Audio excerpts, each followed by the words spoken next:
Bismillahirrahmanirrahim. Alhamdulillahirabbil alamin. Allahumma shalli wa sallim wa barik ala Muhammad wa ala ali Muhammad. Allahumma anfa'na bima 'allamtana wa 'allimna ma yanfa'una wa zidna ilma wa barik lana fi ilmina warzuqna al-ikhlasa fil qawli wal 'amali kamila wa 'ilman nafi'an la yunsa wa tawfiqan daima wa sihhatan wa yaqinan wa 'afiyah. Allahumma iftah lana kulla khair. Allahumma kfina bihalalika an haramik wa aghnina bifadlika amman siwaka. Amin ya rabbal alamin. Alhamdulillah kaum muslimin rahimakumullah. Kita lanjutkan pengajian kitab Al-Arba'un At-Tafsiriyah untuk juz yang pertama. Dan kita sudah sampai pada hadis yang ke-22. Faqala al-muallifu hafidhahullahu ta'ala wa nafa'ana bihi wa bi'ulumihi fid daraini amin. Wa an Thawbana radhiyallahu anhu qala qala Rasulullah sallallahu alaihi wasallam, inna sesungguhnya ar-rajula seseorang idza apabila naza'a mencabut atau memetik samaratan satu buah minal jannah dari jannah, adat kembali makanaha di tempat buah tadi ukhra buah yang lain. Hadis diriwayatkan oleh Tabarani dan Bazzar, illa annahu hanya saja Imam Bazzar qala mengatakan ida dikembalikan fi makaniha di tempatnya mithlaha dua kali lipatnya. Warijalut Tabarani dan perawi-perawi dari Imam Tabarani wa ahadu isnadail Bazzar dan salah satu dari kedua sanadnya Imam Bazzar thiqatun adalah orang-orang yang terpercaya. Hadis ini didhaifkan oleh Al-Albani. Jadi ada dua pendapat ya. Pendapat pertama mengatakan sanadnya thiqat. Ini menunjukkan bahwa dia menguatkan hadis ini atau menerima hadis ini. Pendapat kedua mengatakan hadis ini dhaif. Nah, bagaimana dengan isinya? Apakah sahih ataukah tidak? Anggaplah hadis ini dhaif. Tapi menurut saya isinya benar. Bahwasanya kalau buah di dalam surga dipetik, maka akan kembali tumbuh buah yang lain. Kita petik satu, tumbuh satu. Atau mislaha, kita petik satu, tumbuh dua. Dan para ulama mengatakan tumbuhnya langsung, begitu dipetik langsung tumbuh, sehingga tidak menunggu seperti buah di dunia, dipetik satu nunggu yang lainnya kecil kemudian membesar lama. Ini langsung. Kenapa maknanya menurut saya sahih? Karena sesuai dengan kalam Allah dalam Al-Quran. Allah mengatakan la maqtu'atin wa la mamnu'ah. Surat Al-Waqi'ah ayat 32. Wa fakihatin katsirah, buah-buahan yang banyak. La maqtu'ah, tidak terputus buah-buah itu. Wala mamnu'ah, dan tidak terhalang. Jadi sifatnya buah surga itu tidak terputus sebagaimana buah di dunia. Buah di dunia kalau sudah dipetik maka akan habis. Habis itu terputus. Nah, buah di akhirat tidak pernah terputus. Berarti maksudnya apa? Setiap dipetik maka akan muncul lagi.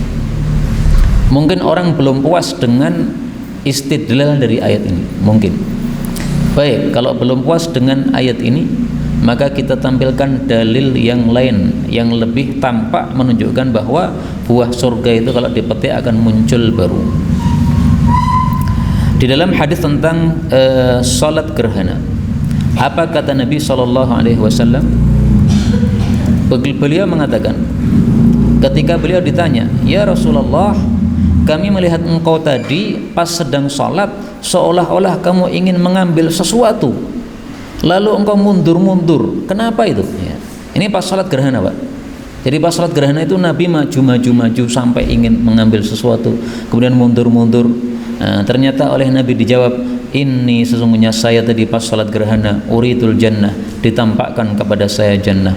Fatanawaltu minha unqudan, maka saya ingin mengambil darinya satu dompal buah. Walau akhadtuhu, dan kalau saya berhasil mengambilnya, la akaltum minhu, sungguh kalian bisa memakan buah tadi, ma baqiyatid dunya, selama masih ada dunia. Ngambil satu dompol, tapi akan terus ada sampai selesai dunia sampai kiamat. Masuk akalnya gimana? Satu dompol kok bisa sampai hari kiamat? Berarti setiap dipetik akan muncul yang lain. Dipetik 1 muncul 2, dipetik 2 muncul 4, terus dipetik 10 muncul 20, terus, maka nggak akan habis. Nah, ini hadis riwayat Bukhari dan Muslim menunjukkan bahwa makna hadis yang kita baca ini sahih. Maka kalau kita mengikuti pendapat ulama yang mensahihkan hadis ini, sudah selesai masalah. Kalau kita mengikuti pendapat yang mendhaifkan hadis ini, nggak ada masalah, maknanya pun tetap sahih, yaitu buah-buahan surga dipetik maka akan muncul lagi. Mudah-mudahan semua kita makan dari buah surga, amin ya rabbal alamin. Kemudian kita ambil beberapa faedah. Faedah yang pertama, perawi hadis ini bernama Thauban. Thauban ini seorang sahabat Nabi SAW yang dijamin masuk surga. Kenapa dia dijamin masuk surga? Ini ada ceritanya. Rasul SAW pada suatu hari berkata, barang siapa yang tidak minta kepada siapapun manusia, maka saya akan menjamin dia masuk ke dalam surga. Maka Thauban ini kemudian mengatakan, saya ya Rasulullah, saya tidak minta kepada siapapun seumur hidup saya. Maka Rasulullah SAW pun menjamin dia masuk ke dalam surga. Coba saya carikan hadisnya, apakah kita temukan ataukah tidak.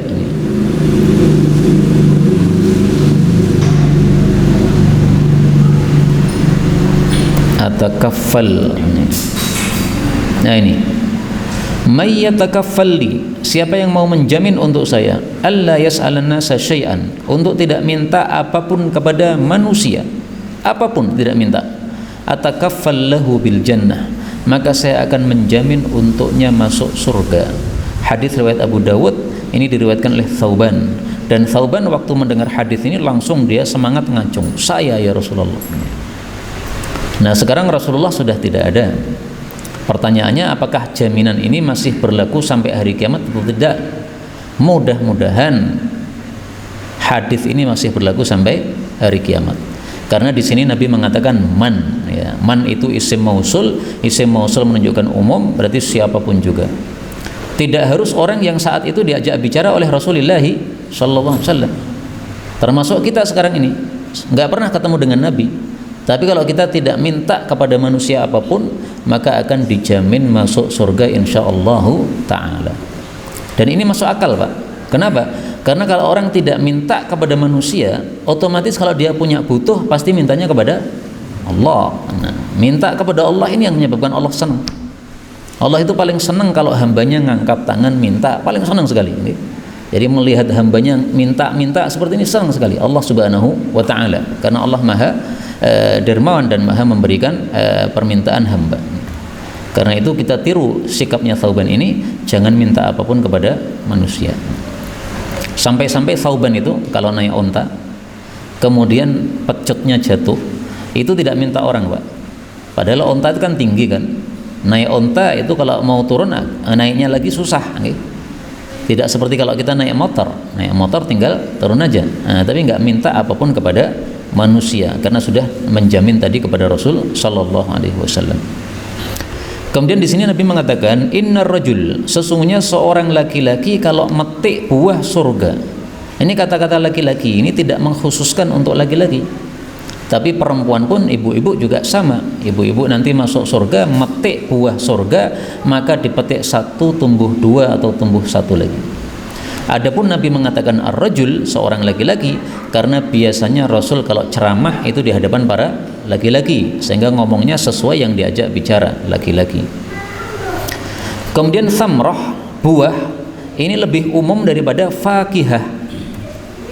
Karena kalau fakihah itu adalah buah yang lezat, buah yang manis, kayak misalnya mangga dan sebagainya, itu fakihah.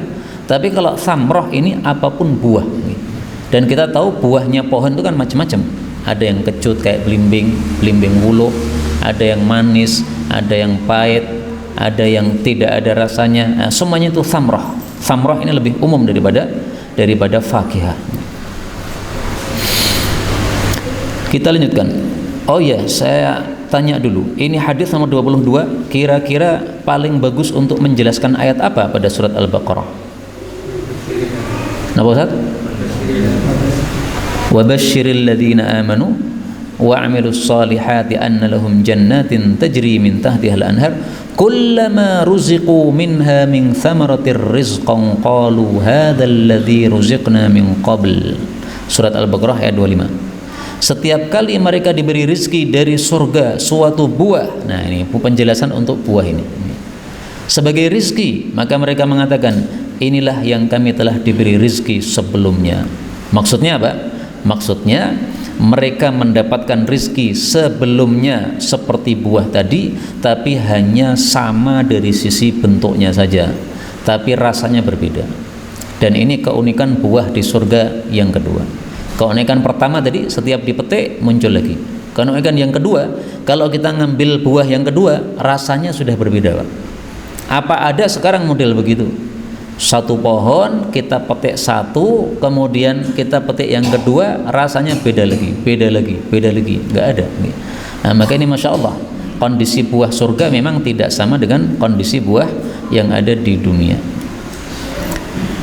Hadis 23 an Abi Hurairah radhiyallahu anhu qala akhadha telah memegang Rasulullah sallallahu alaihi wasallam biyadi tangan saya. Faqala lalu Rasulullah bersabda, khalaqallahu Allah menciptakan azza wa jalla at-turbata bumi yaumas sabti pada hari Sabtu. Wa khalaqa dan Allah ciptakan fiha pada bumi al-jibala gunung-gunung yaumal ahad pada hari Ahad. Wa khalaqa dan Allah ciptakan asy-syajara pohon yaumal itsnain pada hari Senin. Wa khalaqa dan Allah ciptakan al-makruha keburukan yaumats tsulatsa pada hari Selasa. Wa khalaqa an-nura dan Allah ciptakan sinar yaumal arbi'a pada hari Rabu. Wa batsa fiha dan Allah tebarkan pada hari Rabu juga ad-dawaba binatang melata. Mohon maaf. Wa batsa fiha dan Allah tebarkan pada dunia ad-dawab binatang melata yaumal khamis pada hari Kamis. Wa khalaqa Adam dan Allah ciptakan Nabi Adam alaihi salam ba'dal asr setelah asar mi yaumil jumu'ah di hari Jumat. Fi akhiril khalqi pada akhir penciptaan atau pada akhir makhluk. Fi akhiri sa'atin pada waktu yang terakhir min sa'atil jumu'ah dari waktu-waktu hari Jumat. Fima bainal asr yaitu antara salat asar ilal lail sampai dengan malam. Hadis diriwayatkan oleh Imam Muslim. Wa ghallatuhu dan mereka menyalahkan Imam Muslim. Jadi hadis ini diriwayatkan di dalam Sahih Muslim, tapi banyak para ulama menyalahkan Imam Muslim. Salahnya di mana? Salahnya di sini. Faqala Rasulullah bersabda. Nah, ini salah. Yang benar siapa? Yang benar yang ngomong ini adalah Ka'bul Ahbar. Ka'bul Ahbar itu adalah seorang tabi'i yang dia asalnya pendeta Yahudi kemudian masuk Islam. Jadi hadis ini bukan sabda Rasulullah sallallahu alaihi wasallam, tapi hadis ini diriwayatkan oleh Abu Hurairah dari Ka'bul Ahbar. Abu Hurairah sahabat Nabi, dia meriwayatkan dari Ka'bul Ahbar seorang tabi'i. Karena Ka'bul Ahbar ini meskipun dia tabi'i, generasinya setelah generasi sahabat, tapi dia mantan pendeta Yahudi sehingga paham ilmu Yahudi. Nah, maka Abu Hurairah seringkali ngobrol sama Ka'bul Ahbar karena sama-sama senang ilmu, ya. Ka'bul Ahbar ini mantan Yahudi kemudian masuk Islam. Nah, maka Abu Hurairah kadang-kadang bertanya, ada ilmu apa dalam kitabmu dulu yang kamu baca, dalam kitab Taurat atau kitab yang lainnya yang ada pada orang-orang Yahudi. Nah, maka yang benar ini bukan sabda Rasul sallallahu alaihi wasallam.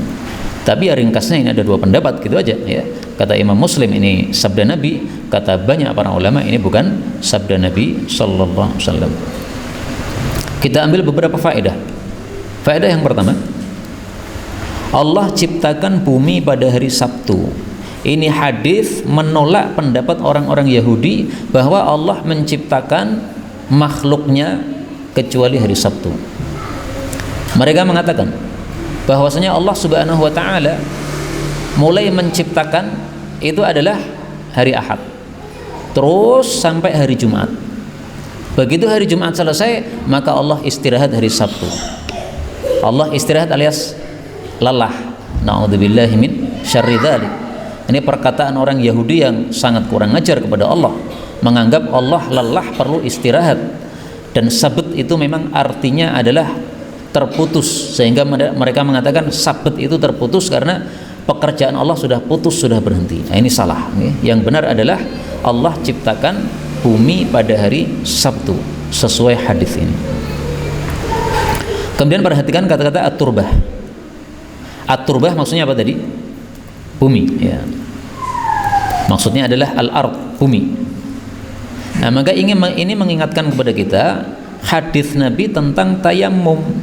Apa sabda Nabi tentang tayamum?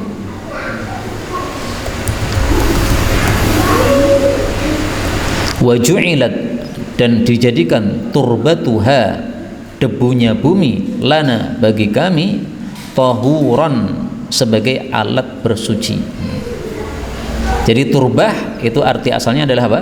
Debu. Nah, sementara di sini turbah artinya adalah bumi. Padahal bumi isinya tidak hanya debu. Ada debu, ada besi, ada batu, ada padas dan sebagainya.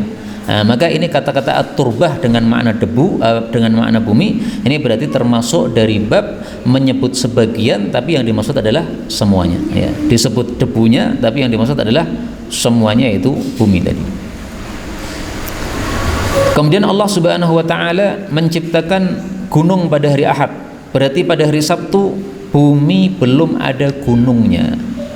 Dan ini ada dalam Al-Qur'an penjelasannya. Perhatikan kata Allah Subhanahu wa taala, wal arda ba'da dzalika dahaha. Pada surat apa? An-Nazi'at, ya. Wal arda, dan bumi, ba'da dzalika, setelah itu, yaitu setelah menciptakan langit, dahaha, Allah pun menghamparkannya, yaitu maksudnya adalah akhraja minha ma'aha wa mar'aha. Allah ciptakan airnya, Allah ciptakan rumputnya, wal jibala arsaha, Allah ciptakan gunungnya. Berarti bumi diciptakan pertama tanpa gunung, kemudian Allah ciptakan langit, setelah itu baru kemudian Allah ciptakan bumi atau sempurnakan penciptaan bumi. Nah, maka hadis ini sesuai dengan ayat tadi, bahwasanya ketika diciptakan bumi pertama kali belum ada gunungnya. Kemudian Allah ciptakan pohon-pohon pada hari Senin. Nah, ini tadi dijelaskan mar'aha, ya, rerumputannya, ini termasuk pepohonan padanya. Al-makruh ini sesuatu yang dibenci, maksudnya keburukan. Maka ini menolak pendapat sebagian kelompok sesat yang mereka mengatakan bahwa Allah itu hanya menciptakan kebaikan, Allah tidak menciptakan keburukan. Nah, ini tidak benar. Yang benar adalah keburukan maupun kebaikan semuanya Allah yang menciptakan. Adanya sakit itu Allah yang menciptakan. Sakit ini termasuk keburukan kalau dibandingkan dengan kesehatan. Adanya hujan yang merusak bangunan dan tanaman, ini keburukan, Allah yang menciptakan. Tapi Allah menciptakan keburukan bukan berarti Allah maha buruk, karena keburukan yang diciptakan oleh Allah itu ada hikmahnya. Selalu ada apa? Ada hikmahnya, ada kebijaksanaannya. Kemudian di sini Allah menciptakan an-nur, sinar, pada hari Rebu. Nah, perhatikan kata-kata an-nur. Sebagian riwayat bukan an-nur, tapi roknya ini ganti dengan nun. Allah menciptakan nun, yaitu ikan, pada hari Rebu. Nah, dikompromikan antara dua hadis ini, dua riwayat ini, berarti sinar sama ikan sama-sama diciptakan pada hari Rebu. Maka Allah Subhanahu wa taala menciptakan dua makhluk pada hari Rebu ini, yaitu sinar dan ikan. Kemudian arbi'a, ini baknya boleh dibaca dengan tiga bacaan. Boleh arbi'a, boleh arba'a, boleh arbu'a. Nah, silahkan yang dipakai yang mana terserah. Kalau bahasa kita orang Jawa Rebu, tapi kalau bahasa orang Arab arbi'a, arba'a, arbu'a. Kemudian di sini Allah Subhanahu wa taala menciptakan Nabi Adam alaihi salatu wassalam di akhir waktu dari hari Jumat antara asar dan malam.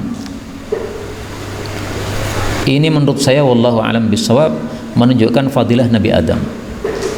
Kenapa? Karena Nabi Adam diciptakan oleh Allah pada hari yang terbaik dalam satu pekan, yaitu hari Jumat. Kemudian pada hari Jumat ini ada 24 jam, siang dan malam. Itu ada waktu yang mustajab. Dan waktu yang mustajab itu adalah antara asar sampai malam di akhir waktu, sekitar jam 5 sampai jam 6. Apakah ada dalilnya? Ada. Rasulullah sallallahu alaihi wasallam bersabda, "Akhiru sa'atin." Yaumul Jum'ah, hari Jumat itu thinta asyrata sa'ah, ada 12 jam. 12 jam berarti kalau siangnya saja ya. Kalau sama malamnya 24 jam. Minha, darinya, sa'atun, ada satu waktu, la yujadu abdun muslimun, tidak ada seorang hamba muslim, yas'alullah fiha syai'an, yang minta sesuatu kepada Allah, illa atahu iyyah, kecuali pasti Allah kasih kepadanya. Faltamisuha, maka carilah hal itu, waktu tersebut, akhir sa'atin, waktu yang paling akhir, ba'dal asr, setelah asar. Hadis riwayat Abu Dawud. Dan ini pendapat yang paling sahih. Karena waktu mustajab pada hari Jumat diperselisihkan. Sampai ada 40 pendapat. Kapan waktu mustajab hari Jumat? 40 pendapat. Pendapat yang paling kuat ini. Ada lagi pendapat yang populer yang kedua, yaitu antara duduknya imam di atas mimbar sampai selesainya salat Jumat.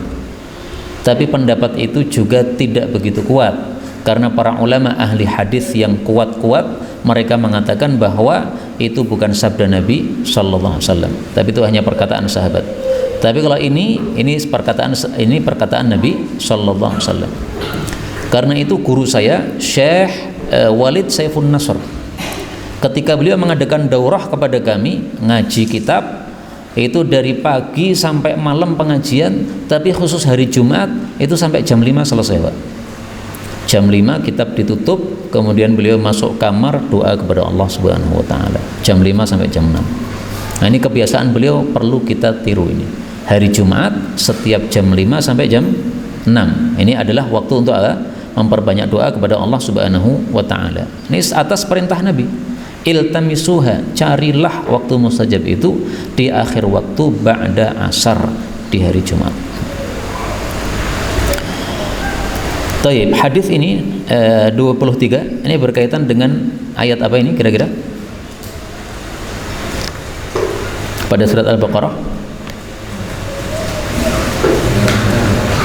Apa? Huwallazi khalaqa lakum ma fil ardi jami'a.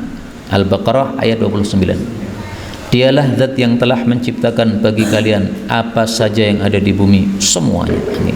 Nah, perinciannya bagaimana? Karena Al-Quran tidak merinci perinciannya hadis ini.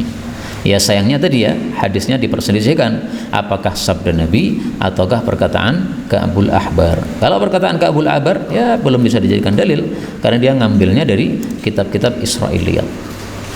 Hadis 24. An Uqbah bin Amir al-Juhani radhiyallahu anhu an Rasulillah sallallahu alaihi wasallam annahu qala, idza apabila tatahhara, bersuci alias berwudu, ar-rajulu, seseorang, thumma, kemudian marra, dia lewat, maksudnya pergi, ilal masjid, ke masjid, fayar'a, lalu dia menjaga, maksudnya menunggu, as-salata, salat, katabalahu, mencatat baginya, katibuhu, ini salah ya, mestinya ti, taknya di kasrah, katibuhu, pencatatnya, yaitu malaikat pencatat amal.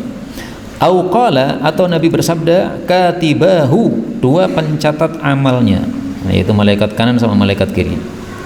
Bi kulli khutwatin, dengan setiap satu langkah, yakhtuha, yang dia melangkahkannya, ilal masjid, kepada masjid, pahalanya berapa? Asyra hasanatin, 10 pahala. Wal qa'idu, dan orang yang duduk di dalam masjid, yura'i, menjaga, maksudnya menunggu, as-salata, salat, kal qanit, seperti orang yang tunduk, maksudnya seperti orang yang salat. Wa yuktabu, dan dicatat, minal musallin, termasuk orang-orang yang salat, min hini dari sejak yakhruju dia keluar, min baitihi dari rumahnya, hatta sampai yarji'a dia pulang lagi. Hadis diriwayatkan oleh Hakim dan dia mensahihkan hadis ini. Inilah fadilah salat jamaah di masjid dan fadilah menunggu di dalam masjid sampai qomat. Dua fadilah. Fadilah pertama pergi ke masjid. Satu langkah pahalanya bukan satu, tapi berapa? 10. Karena memang Allah itu memberikan pahala dilipat gandakan menjadi 10. Sebagaimana ayat yang populer itu, yaitu man jaa bil hasanah falahu asyrun amsaluha.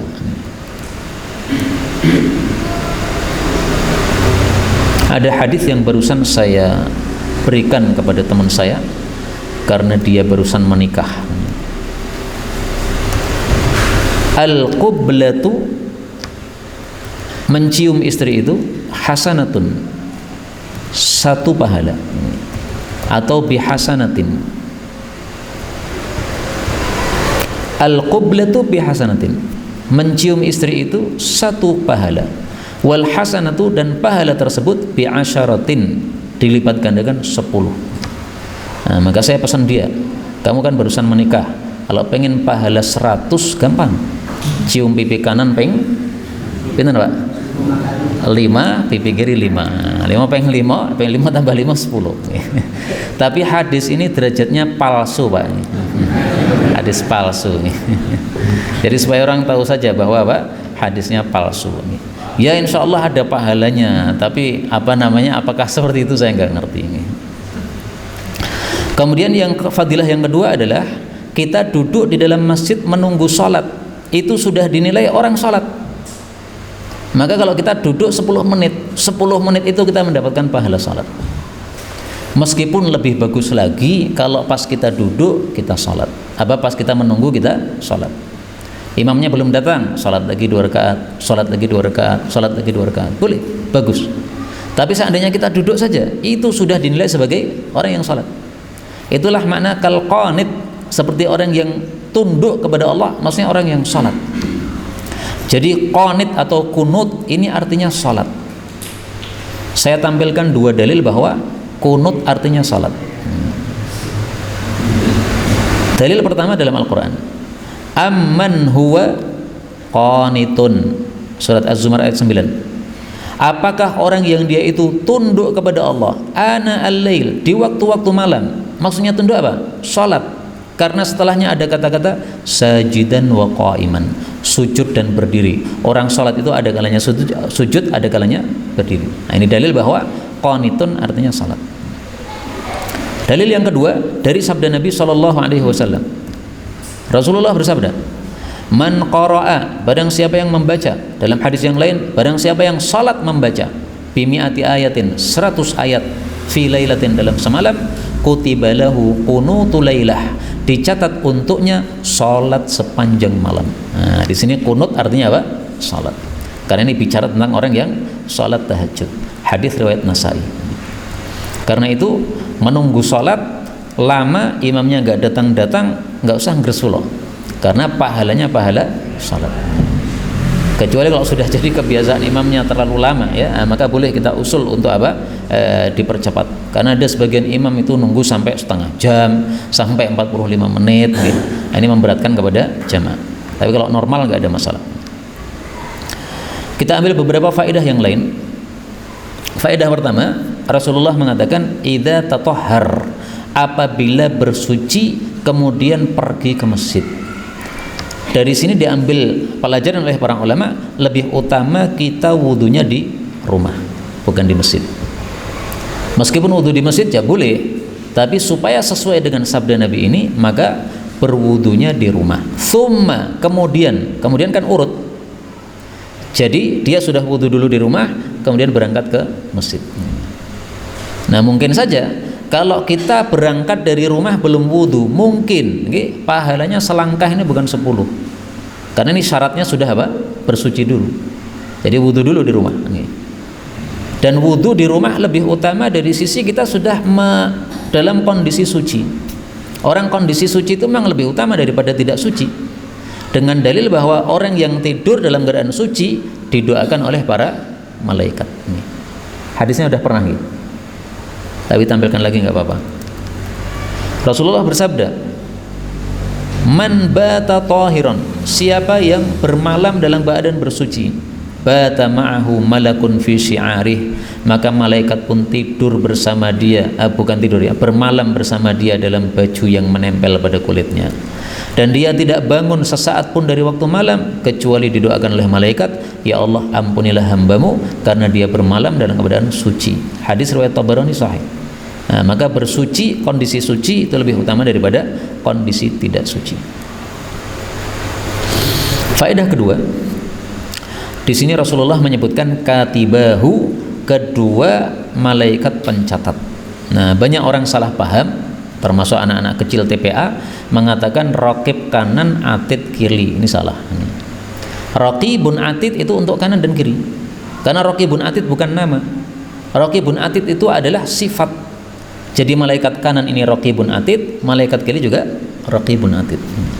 Saya barusan beberapa hari yang lalu dengar anak saya itu menyanyi, kayaknya dari TPA itu nyanyinya, malaikat pencatat amal baik raqib, pencatat amal buruk atid. Itu enggak sesuai. Rasulullah tidak pernah membagi seperti itu. Kalau Nabi menyebutkan dalam hadis itu dengan istilah sahibul yamin. Sahibul yamin amirun ala sahibis shimal. Malaikat penjaga kanan itu adalah memimpin terhadap malaikat penjaga kiri. Nah, jadi malaikat yang sini pencatat amal baik ini menjadi pengurus atau pemimpin untuk malaikat kiri ini. Artinya gimana? Kalau seorang hamba beramal baik langsung dicatat 10 oleh malaikat kanan. Tapi kalau beramal buruk kemudian malaikat kiri ingin langsung menulis, maka ditahan oleh malaikat kanan. Amsik, tahan dulu. Jangan ditulis dulu. Disuruh untuk menunggu sampai 6 jam. Kalau dia istighfar maka tidak dicatat lagi oleh malaikat tadi. Dan hadis ini dihasankan oleh Syekhul Albani. Nah, jadi malaikat kanan itu apa? Memimpin terhadap malaikat kiri. Raqib atid kanan memimpin terhadap raqib atid kiri. Faedah berikutnya, al-qa'id, orang yang duduk. Ini tadi saya terjemahkan duduk di dalam masjid. Jadi kalau duduknya di luar masjid maka tidak mendapatkan fadilah ini, tidak mendapatkan fadilah kal qanit, enggak mendapatkan. Dari mana taunya? Dari hadis yang lain. Rasulullah sallallahu alaihi wasallam bersabda, "Man kana fil masjidi yantadhirus salata." Barang siapa yang berada di dalam masjid menunggu salat, fahuwa fis shalah, maka dia mendapatkan pahala salat malam yuhdits, selama dia belum hadas. Hadis riwayat Nasai. Karena itu kalau menunggu qomat jangan di luar, pahalanya lebih kecil. Ya ada pahalanya, tapi pahalanya lebih kecil. Kalau pengen pahala yang besar, pahala salat, maka berada di dalam masjid. Karena hadisnya jelas, fil masjid, di dalam masjid.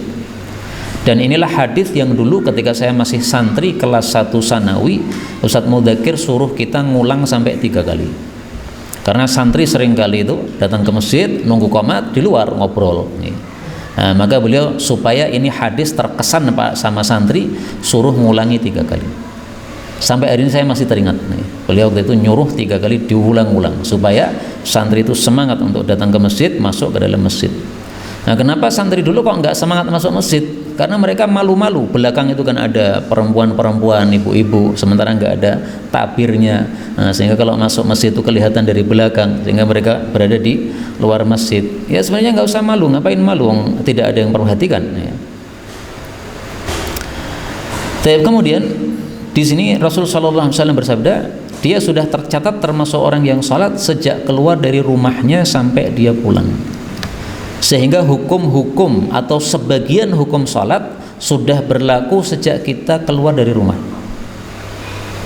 Apa sebagian hukum salat yang berlaku? Nah, nggak boleh tasbih ini Pak. Orang salat kan tasbih ini nggak boleh kan? Nah pas kita keluar dari rumah untuk salat itu sudah nggak boleh gini lagi. Kapan kita boleh gini? Kalau sudah selesai salat. Selesai salat jamaah, nah kemudian pas wirid sambil gini nggak apa-apa. Tapi ketika kita berangkat dari rumah menuju ke masjid, kemudian ternyata belum qomat, setelah itu kita sholat, setelah sholat sunnah kita tasbih begini nih, nggak boleh.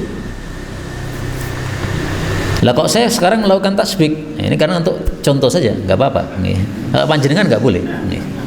Kenapa? Karena panjenengan sekarang menunggu sholat isya. Tasbih nggak boleh.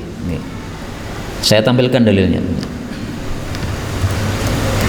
Rasulullah bersabda, "Idza tawadda'a ahadukum," kalau seseorang berwudu dan sudah membaguskan wudunya, kemudian keluar menuju ke masjid untuk salat maksudnya, maka betul-betul janganlah dia mentasbih kedua tangannya, fa innahu fi salatin, karena dia sudah dihukumi salat.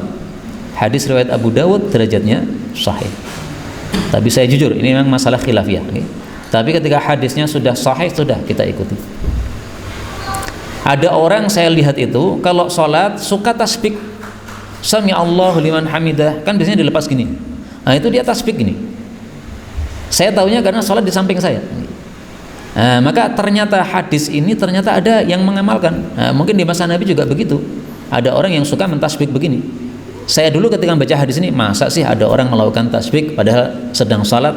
Ternyata ada, betul. Nah, tidak boleh seperti itu. Baik, ini hadis 24.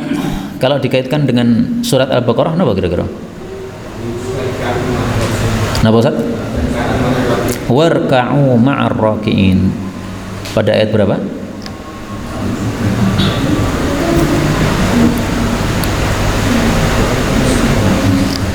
Berapa, Pak? 43. Saya cari. Nah ini, wa aqimus salata wa atuz zakah warka'u ma'ar raki'in. Rukuklah maksudnya salatlah bersama orang-orang yang salat. Kata-kata bersama orang-orang yang salat maksudnya salat jamaah. Jadi jangan salat sendiri. Salat sendiri sah, tapi salat bersama yang lain lebih besar pahalanya di hadapan Allah Subhanahu wa taala. Hadis 25. An Hudzaifah radhiyallahu anhu qala, kana an-nabiyyu sallallahu alaihi wasallam idza apabila hazabahu mengalahkan beliau amrun satu perkara yang besar, shalla beliau melakukan salat. Rawahu Abu Dawud, diriwayatkan oleh Abu Dawud. Ini termasuk sunnatun mahjuratun, sunnah yang ditinggalkan oleh banyak orang, yaitu salat sunnah ketika susah. Ketika ada masalah besar, hadapi dengan salat. Ketika ada susah, hadapi dengan salat. Ketika ada orang nyakiti hati sehingga kita jadi ngenes hati kita, salat. Hazaba ini dengan ba, artinya mengalahkan. Tapi sebagian riwayat hazana dengan nun. Kalau dengan nun maka artinya adalah menyusahkan beliau. Sama ya, memberatkan atau mengalahkan atau menyusahkan, sama aja. Hadis ini pengamalan Nabi SAW terhadap perintah Allah dalam Al-Quran. Apa perintahnya, Pak? Wasta'inu bis sabri wassalah. Maka ini sekaligus menjelaskan ayat ini, wasta'inu bis sabri wassalah. Dan Allah sebutkan perintah wasta'inu bis sabri wassalah ini dua kali. Pertama pada surat Al-Baqarah ayat 45, kemudian diulang lagi oleh Allah Subhanahu wa taala pada surat Al-Baqarah ayat 153 dengan tambahan ya ayyuhalladzina amanu sta'inu bis sabri wassalah. Jadi kalau di awal wasta'inu, kalau di akhir ista'inu tanpa waw. Wahai orang-orang yang beriman, ista'inu, minta tolonglah kepada Allah untuk semua urusan kamu, bis sabri dengan cara sabar, wassalati dan dengan cara salat. Apa jaminannya? Innallaha, sesungguhnya Allah, ma'as sabirin, menyertai orang-orang yang sabar, alias akan memberikan pertolongan. Untuk ayat yang pertama lebih bagus lagi. Allah mengatakan wa innaha, dan sesungguhnya salat itu lakabiratun, sungguh berat, illa alal khashiin, kecuali untuk orang-orang yang khusyuk. Jadi kalau ada masalah kita disuruh salat dan kita mau melakukan, itu sudah termasuk khashiin. Meskipun kita biasanya salat kan kurang khusyuk kan. Nah, tapi coba kita usahakan setiap ada masalah besar maka kita hadapi dengan apa? Salat. Setiap susah maka kita hadapi dengan salat. Misalkan ya, istri kita hamil, biasanya tidak sesar. Kemudian ini dokter mengatakan, ini Pak harus sesar ini Pak. Nah, susah mendengar sesar padahal biasanya nggak pernah sesar. Salat, minta tolong kepada Allah Subhanahu wa taala. Maka bisa jadi Allah nanti bikin normal atau tetap sesar tapi dimudahkan oleh Allah Subhanahu wa taala. Tayyib, ada beberapa sunnah mahjurah tentang salat ini. Salah satunya adalah salat ketika susah. Salah satunya lagi adalah salat ketika kita bertengkar sesama muslim. Takfiru kulli liha, penghapus dosa setiap pertengkaran itu adalah rak'atani, 2 salat sunnah. Hadis riwayat Tabarani, derajatnya hasan. Dan fungsinya kenapa setelah kita bertengkar disuruh salat 2 rakaat? 1, karena sebelum salat kita berwudu dan wudu itu menghilangkan marah. 2, kita salat karena salat itu menghapuskan dosa. Pertengkaran sama muslim adalah dosa, maka dihapuskan dengan salat. Hadis yang ke-26. Ruwiya, diriwayatkan, an Abi Ayyub Al-Ansari, dari Abu Ayyub Al-Ansari, qala Rasulullah sallallahu alaihi wasallam, man, barang siapa akhlasa, mengikhlaskan, yaitu amalannya lillahi ta'ala, untuk Allah ta'ala, arba'ina yauman, selama 40 hari, zaharat, akan muncul, ya nabi'ul hikmah, sumber-sumber mata air al-hikmah, kebijaksanaan, ala lisanihi, pada lidahnya. Hadis diriwayatkan oleh Abu Nuaim secara muttasil itu artinya bersambung, wa mursalan, dan secara mursal itu artinya sanadnya terputus. Wa dha'afahu al-Albani, dan didhaifkan oleh al-Albani. Itulah sebabnya hadis ini dimulai dengan ruwiya. Jadi tolong diingat-ingat, hadis yang dhaif paling bagusnya kalau kita tulis maka dimulai dengan apa? Ruwiya, diriwayatkan. Kata-kata diriwayatkan ini isyarat hadisnya apa? Dhaif. Hadis ini isinya adalah menghasung kita untuk ikhlas di dalam beramal kepada Allah Subhanahu wa taala. Dan kalau kita ikhlasnya selama 40 hari berturut-turut, maka nanti Allah akan bikin lisan kita bicara hikmah. Tapi ini hadisnya dhaif, saya nggak bisa dijadikan sebagai hujjah. Bisa jadi benar, bisa jadi tidak. Karena namanya hadis dhaif, mungkin sabda Nabi, mungkin juga tidak. Imam Ghazali pernah mencoba hadis ini. Wah, saya pengen kalau bicara selalu hikmah, nggak ada yang sia-sia. Maka beliau amal ikhlas selama 40 hari berturut-turut. Setelah selesai, dia datang kepada gurunya. Ya Syekh, engkau sampaikan hadis ini sudah saya amalkan. 40 hari saya ikhlas, tidak mengharap selain Allah. Pokoknya semua amalan saya ikhlaskan untuk Allah Subhanahu wa taala. Tapi ternyata kok enggak muncul hikmah di mulut saya ini. Maka kata gurunya, kamu 40 hari beramal bukan karena Allah, tapi karena hikmah yang kamu inginkan. Berarti bukan karena Allah, karena ingin hikmah pada mulutnya, bukan karena Allah lagi. Nah, maka ikhlas itu betul-betul mengharap ridha dari Allah Subhanahu wa taala, tidak mengharapkan yang lainnya, semata-mata hanya kita mengharapkan kepada Allah Subhanahu wa taala. Kaum muslimin rahimani wa rahimakumullah, hadis ini diriwayatkan oleh Abu Ayyub, dan Abu Ayyub Al-Ansari ini termasuk sahabat Nabi yang sangat mulia sekali. Karena ketika Aisyah istri Nabi dituduh berzina, itu Abu Ayyub termasuk orang yang tidak termakan isu tadi sama sekali. Dia mikirnya bagus sekali. Dia ditanya oleh istrinya Ummu Ayyub, wahai Abu Ayyub, kamu dengar nggak Aisyah katanya berzina? Maka Abu Ayyub mengatakan, apakah mungkin wahai Ummu Ayyub kamu berzina? Maka Ummu Ayyub mengatakan, tidak mungkinlah saya berzina, dosa besar. Maka kata Abu Ayyub, Aisyah itu lebih mulia daripada kamu. Kalau kamu tidak mungkin berzina, apalagi Aisyah, itu berita bohong. Nah, maka Abu Ayyub Al-Ansari, sahabat Nabi yang sangat mulia, termasuk orang-orang yang diteguhkan ilmunya oleh Allah Subhanahu wa taala, sehingga ketika ada isu yang tersebar, banyak yang termakan isu tadi, dia tidak bergeming sama sekali. Dia termasuk orang-orang yang dipilih oleh Allah Subhanahu wa taala mengikuti apa? Hati yang bersihnya. Nah, mari kita tiru Abu Ayyub Al-Ansari ini. Kemudian perhatikan kata-kata arba'ina yauman, ikhlas selama 40 hari. 40 hari kita temukan dalam beberapa hadis yang sahih, memang itu adalah kondisi perubahan manusia dari satu kondisi ke kondisi yang lain. Saya tampilkan yang sahih-sahih hadisnya.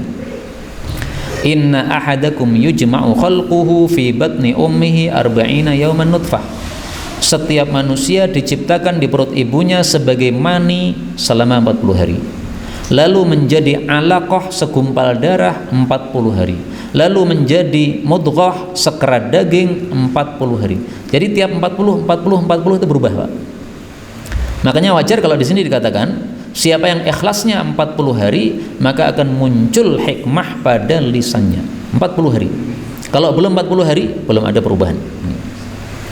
Maka secara umum ya, kata-kata 40 hari ya untuk perubahan ini sesuatu yang kita temukan hadis-hadis yang sahih tentangnya. Hadis yang lain, Rasulullah bersabda tentang minuman keras, al-khamru ummul khaba'ith, minuman keras adalah induknya perkara yang buruk. Barang siapa yang menenggak minuman keras, tidak diterima sholatnya selama 40 hari. Kenapa 40 hari? Karena ketika khamar masuk ke dalam tubuhnya, maka tubuhnya ini nggak akan berubah bersih lagi kecuali nunggu berapa? 40 hari. Jadi khamar yang masuk itu masih mempengaruhi tubuhnya sampai 40 hari, maka Allah nggak terima. Selama khamar masih ada di tubuhmu, belum hilang, maka saya tidak mau menerima sholatmu. Kalau dia tidak sholat selama 40 hari ini, tambah numpuk dosa lagi. Kalau dia sholat, kewajibannya gugur, tapi pahalanya nol, karena minum minuman keras. Satu lagi hadis, man shalla lillahi arba'ina yauman, barang siapa yang sholat ikhlas karena Allah selama 40 hari, fi jama'atin, berjamaah, yudrikut takbiratal ula, selalu mendapatkan takbir yang pertama, maka dicatat baginya selamat dari neraka dan bebas dari kemunafikan. Dua kebebasan, bebas dari neraka dan bebas dari munafik. Pernah nggak Pak kita 40 hari berturut-turut jamaah selalu takbiratul ihram ikut? Pernah nggak? Betul kan? Jadi subuh, duhur, asar, maghrib, isya. Coba kita bisa nggak kita melakukan hadis ini? Setiap hari datang ke masjid sebelum qomat, sehingga takbiratul ihram selalu dapat 40 hari tapi berturut-turut. Dan kata teman saya, dan ini tampaknya terbukti, kalau kita ingin mengubah kondisi kita kepada kondisi yang berbeda, itu lakukan yang kita inginkan tadi 40 hari lamanya. Saya sudah coba untuk anak saya ini. Ketika dia itu suka tidur pas subuh, maka saya bangunkan supaya sholat subuh di masjid. Saya hitung 40 hari itu Pak. Setelah itu dibangunkan gampang. Padahal hari pertama itu saya bopong Pak, karena biasanya memang subuh itu dia tidur. Nah, saya bopong, saya bawa ke masjid, sampai di masjid baru bangun sampai 40 hari. Begitu sudah 40 hari maka sudah gampang sekali. Bangunkan subuh langsung bangun. Nah, semua kondisi kita seperti itu. Panjenengan pengen bangun jam 2 malam misalnya, pengen pokoknya jam 2 malam nih matanya melek, langsung sholat tahajud. Caranya adalah lakukan selama berapa? 40 hari berturut-turut. Nah, akan jadi gampang. Wallahu a'lam bishawab. Ini hadis kira-kira berkaitan dengan ayat apa ini? Wa idh wa'adna Musa arba'ina lailatan. Ingatlah ketika kami memberikan janji kepada Nabi Musa selama 40 malam. Dalam kitab-kitab tafsir disebutkan bahwa selama 40 malam ini Nabi Musa disuruh berpuasa berturut-turut. Puasa sampai 40 malam. Awalnya disuruh puasa 30 hari, yaitu bulan Dzulqa'dah, tambah 10 lagi pada 10 awal Dzulhijjah. Nah, maka 40 ya, untuk amalan-amalan yang mulia ini memang ada dasar-dasarnya yang sahih. Wallahu a'lam bishawab. Walhamdulillahirabbil alamin.